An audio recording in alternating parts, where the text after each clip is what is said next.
দিদু দিদু আজকে কি বানিয়েছো? দেখ আজকে কি বানিয়েছি তোদের জন্য।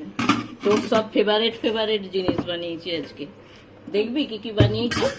এটা ও এই দেখ ভাত, ও তারপরে বানিয়েছি এই দেখ আলু, পটল আর চিংড়ি মাছ। চিংড়ি মাছ তো তোর খুব পছন্দ, আমি জানি।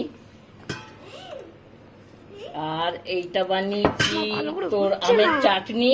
আর এই দেখ কালকে একটু বাসি কিন্তু ওলের ইয়েও আছে, ঠিক আছে। চিংড়ি মাছ দিয়ে ওলের তরকারি করেছি। আছে, এটা কিন্তু তোর মা খুব পছন্দ করে। ঠিক আছে। আর এই দেখ চাটনি। হুম চাটনি আবার তোর বাবা পছন্দ করে। তোর বাবা আসলে বেশ খেতে পারতো বল। হুম ঠিক আছে, কালকে তোর বাবা আসবে, বাবা এসে খাবে, বাবার জন্য রেখে দেবো।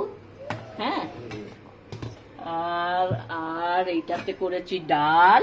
ওয়াও আর এইটাতে করেছি ছোটকুর জন্য একদম সর্ষে দিয়ে পাবদা মাছ। ওয়াও ছোটকুর খুব পছন্দ।